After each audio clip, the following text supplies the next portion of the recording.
नमस्कार बच्चों, state series में फिर से एक बार आपका स्वागत है। आपके लिए मैं लेके आया हूं गुजरात अपना स्टेट। ठीक है जी। इससे पहले हमने जितने भी स्टेट्स पढ़े हैं अल्फाबेटिकली ABCDEF, उसके बाद जी नाम से हमारा गुजरात स्टेट आज शुरू करते हैं। पहले एडिशनल इंफॉर्मेशन के साथ शुरू करें भाई। गुजरात सबसे इंपॉर्टेंट राज्यों में से एक है हमारे एग्जाम के प्रोस्पेक्टिव से। क्यों? अगर हम गुजरात की बात करें तो भाई प्राचीन इतिहास से ही शुरुआत है इसकी हिस्ट्री। और सबसे इंपॉर्टेंट बात करें तो सिंधु घाटी सभ्यता, लोथल एंड धौलावीरा नामक स्थान यहीं पे देखने को मिले थे। इसी पे स्टार्ट करते हैं भाई।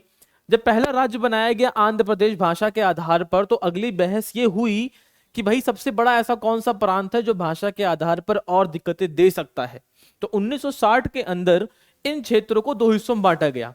जो ये वाला क्षेत्र बेटा रेड एरिया में, ये गुजरात जिसको हम कहते हैं गुजरात, और यहाँ की जो रीजनल भाषा थी वो गुजराती थी। और ये वाला जो क्षेत्र है बेटा इसके जस्ट यहाँ पे दैट इज महाराष्ट्र, मतलब मराठा और मराठी भाषा। तो इन दो क्षेत्रों को भाषा के आधार पर 1960 में अलग किया। पहले बॉम्बे नामक जगह हुआ करती थी, उनसे हमने दो प्रांत बनाए, एक बना गुजराती स्पीकर्स के लिए गुजरात और मराठी स्पीकर्स के लिए महाराष्ट्र।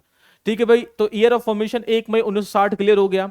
तो इसकी जो राजधानी है वो है आपकी गांधीनगर, और जो सबसे बड़ा शहर है वो आपका अहमदाबाद।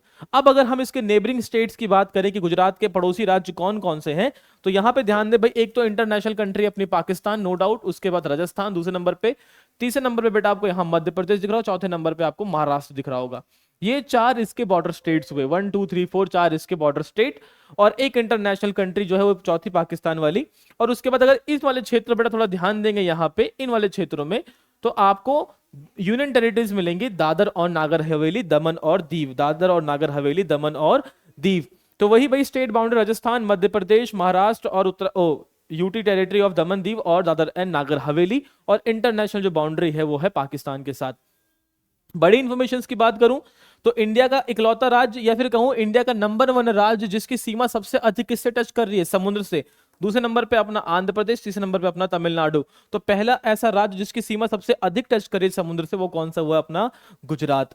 ये बात क्लियर हो गई हमारे लिए। उसके बाद अगर थोड़ी सी एडिशनल इंफॉर्मेशन की बात करें तो भारत का 5वां सबसे बड़ा राज्य कौन सा है? अपना गुजरात। और प्राचीन इतिहास में इंडिया का पहला जो बंदरगाह बनाया गया लोथल नामक जो शहर में, वो शहर कहां पे था भाई? वो शहर भी अपना गुजरात में था। और साथ ही साथ धौलावीरा नामक स्थल भी जो था सिंधु घाटी सभ्यता का, वो भी कहां पे था भाई? आपके गुजरात राज्य में था। इतनी बात हमें पता होनी चाहिए। भारत की सबसे पहली जो बुलेट ट्रेन चलने वाली है अहमदाबाद से लेके Mumbai with the help of Japan, वो भी अहमदाबाद नामक जो शहर है वो कहां पे भाई? गुजरात में है। बाकी इंफॉर्मेशन देख लिया। भारत का सबसे ज्यादा कोस्ट लाइन कौन से राज्य का है? वो है नंबर 1 पे गुजरात, और नंबर 2 पे आएगा अपना आंध्र प्रदेश। इसके बाद बेटा अगर महत्वपूर्ण डांसों की बात करें तो यहां पहला जो नृत्य हमारे लिए बहुत महत्वपूर्ण हो सकता है दैट इज टिप्पणी डांस। कौन सा डांस है भाई? टिप्पणी डांस। टिप्पणी डांस के बाद जो अगला है वो है आपका धांगी नृत्य। धांगी के बाद बवाई, उसके बाद डांडिया रस और गरबा। भाई कौन सा है? टिप्पणी। टिप्पणी के बाद डांगी, डांगी के बाद भवानी, उसके बाद डांडिया रस और गरबा। सबसे महत्वपूर्ण जो एग्जाम के लिए नोट बना के लिखे कि पक्का आएगा एग्जाम के अंदर, garba is a famous dance from which state? तो अपना राज्य बन जाएगा अपना गुजरात। और अगर डांडिया रस पूछा तब भी पता चाहिए कि डांडिया, गरबा, टिप्पणी, डांगी ये सारे कहां के प्रसिद्ध नृत्य हैं? ये सारे गुजरात राज्य के प्रसिद्ध नृत्य हैं। उसके बाद बेटा अगर मैं महत्वपूर्ण त्योहारों की बात करूं तो यहां पे एक बहुत महत्वपूर्ण सन टेम्पल है। गुजरात के अंदर एक सन टेम्पल है। कमेंट में फटाफट मुझे बताओ कि भारत के अंदर कितने सूर्य मंदिर है और कौन कौन से मंदिर कहां कहां है, किस राजाओं ने बनवाया। अगर बात करूं तो गुजरात के राज्य के अंदर एक सन टेम्पल है बेटा, उसका नाम मोडेरा सन टेम्पल है। क्या नाम है भाई? Modhera sun temple. Modhera sun temple. जो ये मोडेरा सन टेम्पल है बेटा आपका, ये सन टेम्पल के पास एक बहुत प्रसिद्ध मेला लगता है और एक फेस्टिवल है जिसे कहते हैं Modhera dance festival. Modhera dance festival कहां का प्रसिद्ध है? गुजरात का। क्योंकि मोडेरा सन टेम्पल कहां पे है? गुजरात राज्य में है। यह एक क्या है? सन टेम्पल है। जनवरी के तीसरा जो हफ्ता होता है वहां पे इस त्योहार को मनाया जाता है। अब कमेंट में ये भी करें कि मोडेरा सन टेम्पल किस राजवंश के द्वारा बनाया गया था? ऑप्शन में चालुक्य और सोलंकी, दोनों में से बताएं कौन सा है। चले भाई आगे बढ़े। डांस हो गए भाई अपने, टिप्पणी, डांगी, भवाई, डांडिया रस, गरबा और मोडेरा सन टेम्पल जो है वहां पे मोडेरा डांस फेस्टिवल।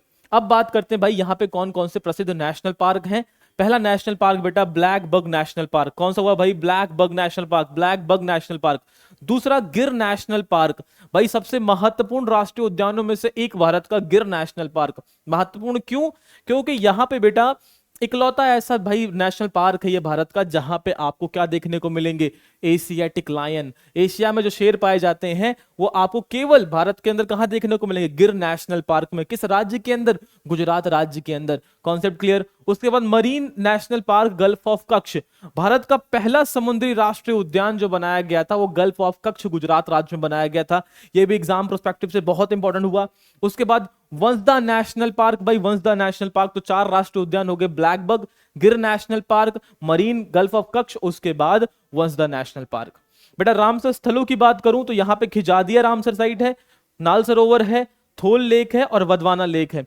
अब मुझे ये बताइए, 4 तो पता लग गया, खिजादिया, नल सरोवर, थोल और वदवाना। अब आप मुझे बताएं भारत का सबसे पहला रामसर स्थल कौन सा था, सबसे बड़ा रामसर स्थल कौन सा था, सबसे छोटा रामसर स्थल कौन सा है। अभी 2 फरवरी को 5 नए रामसर स्थल ढूंढे गए हैं, बताएं वो 5 रामसर स्थल कौन कौन से और किस किस राज्य में है। ये सारी इंफॉर्मेशन एग्जाम के लिए इंपॉर्टेंट बनेगी बेटा। तो अगर देख रहे हैं तो फटाफट इन बातों को आपकी कॉपी के अंदर और कमेंट बॉक्स में फटाफट प्रिंट कर दें इन बातों को। अब बात करते हैं भाई, अगर हम गुजरात के अंदर महत्वपूर्ण नदियों की बात करें तो भाई गुजरात के अंदर से कोई नदी मुख्यतः बड़ी है नहीं वैसी, लेकिन गुजरात के अंदर बहुत सी नदियों का बेटा बहाव क्षेत्र है जिसे हम बेसिन कहते हैं। तो गुजरात के अंदर जनरली हमें 4 नदियां प्रमुखली पढ़नी होंगी। पहला क्या होगा भाई, नर्मदा नदी। पहली कौन सी होगी बेटा आपकी, नर्मदा। दूसरी बेटा तापी नदी, ठीक है जी। उसके बाद माही नदी और चौथी जो होगी बेटा साबरमती नदी। अब ये चारों नदियां जो हैं ये आपकी गुजरात राज्य की नदियां हैं, गुजरात से होके गुजरती हैं। और एक और बहुत इंपॉर्टेंट फैक्ट बेटा इन चारों ने जुड़ा हुआ, ये चारों ऐसी नदियां हैं जो पश्चिम की तरफ बहती हैं और अरब सागर में गिरती हैं। It means all these 4 rivers are the western flowing rivers and falls into the Arab sea. कहां गिर रही है भाई, अरब सी में।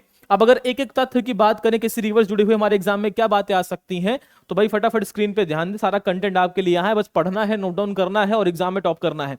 नर्मदा भाई गुजरात की बड़ी नदियों में से एक है, लार्जेस्ट रिवर है गुजरात राज्य की, ओरिजिन हो रहा है अमरकंटक की पहाड़ियां मध्य प्रदेश से, कुल लंबाई है 1310 किलोमीटर।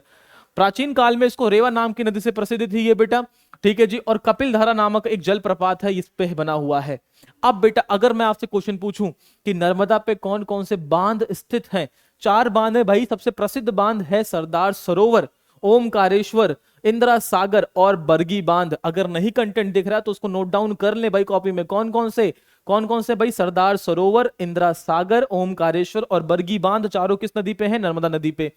साबरमती नदी भाई दूसरी बहुत महत्वपूर्ण नदी, अरावली की पहाड़ियों से इसका उद्गम हो रहा है राजस्थान के क्षेत्रों में, कुल लंबाई 371 किलोमीटर, छोटी नदी है, काम खत्म। तापी नदी नर्मदा की छोटी बहन कही जाने वाली नदी कौन सी है भाई, तापी नदी, पश्चिम में बहने वाली दूसरी सबसे बड़ी नदी भारत की। इसका जो बहाव क्षेत्र है महाराष्ट्र, गुजरात और मध्य प्रदेश से है, और इसका उद्गम जो हो रहा है बेटा ये मध्य प्रदेश में होता है। कहां होता है भाई, मध्य प्रदेश में। माही रिवर जो है भाई ये भारत की बहुत महत्वपूर्ण नदियों में से एक कंसिडर की जाती है। क्यों, क्योंकि भारत की इकलौती ऐसी नदी है जो बेटा ट्रॉपिक ऑफ कैंसर को 2 बार कट करती है। Mahi is the only river which cut tropic of cancer, मतलब कर्क रेखा को 2 बार काटने नदी कौन सी भाई, आपकी माही रिवर है। ओरिजिन समझ जाएंगे भाई, Rajasthan Vagad region, sorry origin Madhya Pradesh, Rajasthan से होकर गुजरती है। चले भाई अगर माउंटेन्स की बात करूं, सबसे महत्वपूर्ण माउंटेन जो इस राज्य में है बेटा, ध्यान दे इधर ध्यान देना जो देखो भाई, गरडा हिल्स, बड़ा हिल्स, गिर ranges, Rajpipla, black hills, Mandav hills. सारे इतनी पहाड़ें याद करनी है नहीं बेटा, अगर ध्यान देना है तो सबसे पहले इस पे ध्यान दे लो बस। कौन सी, गिर रेंजेस, गिरनार पीक सबसे ऊंची शिखर है कहां का, गुजरात राज्य का गिर रेंजेस। गिर रेंजेस नेशनल पार्क भी गिर नाम का था बेटा, एशियाटिक लायन के लिए प्रसिद्ध। एक पॉइंट को याद करें, 4-5 पॉइंट कनेक्ट करते हैं उससे, गिर ranges, Rajpipla, black hills, Mandav hills, ठीक है सारे याद कर लेंगे। अगर यहाँ पे प्रसिद्ध मैं बात करूं जो क्राफ्ट और आर्ट फेमस है बेटा, तो बंधनी आर्ट बहुत प्रसिद्ध है यहाँ का, ठीक है जी। उसके बाद सूफ कढ़ाई बहुत प्रसिद्ध है यहाँ की। साथ ही साथ अगर बात करूं तो इस जो यहाँ पे मुख्य नदियां हैं तापी, साबरमती, नर्मदा, इन पे कुछ महत्वपूर्ण शहर बसे हुए हैं। तापी पे बसा हुआ है सूरत, ठीक है। साबरमती के किनारे बसा हुआ है अहमदाबाद, साबरमती पे ही गांधीनगर है, और भरूच नामक स्थान नर्मदा नदी के बसा हुआ है। डैम्स की बात करूं तो सरदार सरोवर नर्मदा पे है भाई, माही प्रोजेक्ट माही पे है, उकाई डैम जो है आपका वो तापी रिवर में है गुजरात राज्य के अंदर। यहाँ पे बेटा कुछ हेरिटेज साइट्स हैं, प्रसिद्ध हैं। पहली कौन सी है, रानी की वाव। सवाल सिंपल है आपके लिए, जरा बताएं भारत के एक नोट किस नोट पर रानी की वाव का चित्रण किया गया है। दूसरा चंपानेर आर्कोलॉजिकल पार्क, 2004 में इसको श्रेणी में रखा गया। हिस्टोरिकल सिटी ऑफ अहमदाबाद 17 में श्रेणी में रखा गया, और 2021 में धौलावीरा रखा गया। अब एक और सवाल एग्जाम के लिए, जरा बताएं भारत में कुल कितने यूनेस्को हेरिटेज साइट्स अवेलेबल हैं। फटाफट इसका आंसर करें। और भाई गुजरात राज्य की ये सारी बातें आपको पता होनी चाहिए, इंपॉर्टेंट डांस, फेस्टिवल, माउंटेन्स, ठीक है जी, रिवर्स। अगर इतनी बातें क्लियर हो गई हैं तो हमारा गुजरात राज्य कंप्लीट। मिलते हैं अगले एपिसोड में, अगला अल्फाबेट जो होगा उससे हम अपना अगला राज्य लेके आएंगे। तब तक पढ़ते रहें और जो भी सवाल मैंने कहा है कमेंट में उसका आंसर देते रहें। ठीक है भाई, चलिए, thank you, bye bye, take care.